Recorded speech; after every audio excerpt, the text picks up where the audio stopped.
Hello and welcome students, Gyanjyoti coaching সেন্টারের পক্ষ থেকে তোমাদের সকলকে আরো একবার স্বাগত।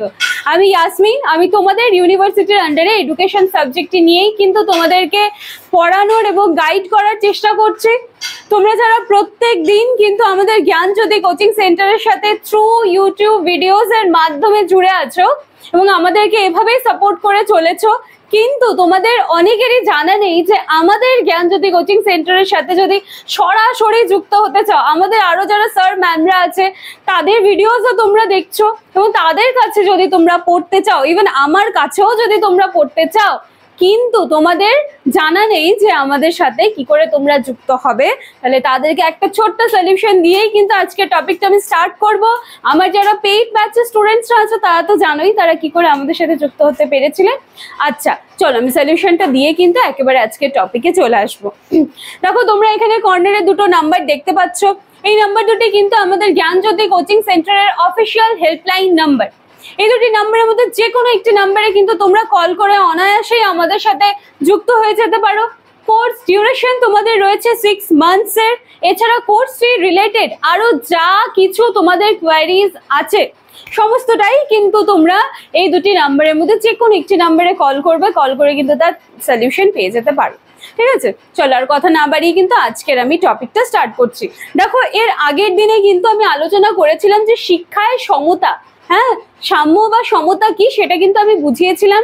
আজকে আমার আলোচনার বিষয় হচ্ছে সমতা রক্ষায় শিক্ষার কি কি ভূমিকা থাকবে। সমতা যে ইকুয়ালিটি সেটাকে রক্ষা করতে গিয়ে শিক্ষা যে আছে তার কি কি ভূমিকা, সে কি কি ভূমিকা রাখবে। ঠিক আছে, এটাই হচ্ছে আমার আজকে আলোচনার বিষয়। খুব ছোট্ট টপিক হবে কিন্তু ভীষণ ইজি হবে টপিকটা। ঠিক আছে, চলো প্রথম পয়েন্ট, 1 নম্বর পয়েন্ট লিখেছি শিক্ষা মানুষকে সচেতন করে তোলে। দেখো তোমার মধ্যে যখন শিক্ষা থাকবে তখন তুমি কিন্তু একজন দেশের সচেতন নাগরিক হয়ে নিজেকে একজন সচেতন নাগরিক হিসেবে কিন্তু মেলে ধরতে পারবে। এর সাথে সাথে কি হবে, তুমি যেমন তোমার অধিকারগুলো সম্পর্কে যেমন তুমি তৎপর হবে, তোমার অধিকারগুলোকে যেমন তুমি সর্বাগ্রে রাখবে, এর সাথে সাথে কিন্তু তোমার মধ্যে সেই জ্ঞানটাও থাকবে যে অন্যের অধিকারকেও কিন্তু সবার আগে রাখার, অন্যের অধিকারকেও কিন্তু সমান মর্যাদা দেওয়ার। ঠিক আছে, 1 নম্বর পয়েন্টে এটাই বলতে চেয়েছে। নাম্বার 2, শিক্ষা মানুষকে দেশাত্মবোধ চেতনায় উদ্বুদ্ধ করে।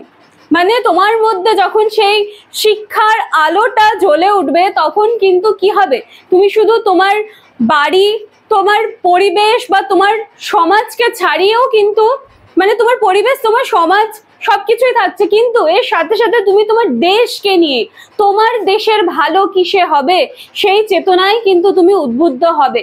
ক্ষুদ্র সংকীর্ণ মনোভাবের থেকে ঊর্ধ্বে উঠে কিন্তু তুমি তোমার যে চিন্তাধারা রয়েছে সেটা কিন্তু তুমি আরো বাড়াতে পারছো, আরো বড় কিছু ভালো কিছু ভাবতে পারছো, সেটাই কিন্তু বলা হয়েছে নাম্বার 2 এর পয়েন্টে।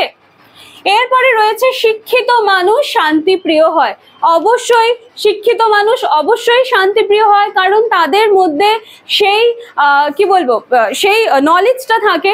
তারা জানে যে কোথাও অহেতুক ঝগড়া বাঁধাতে নেই, যেখানে দরকার সেখানে শুধুমাত্র যুক্তির কথাটুকু বলতে হয়।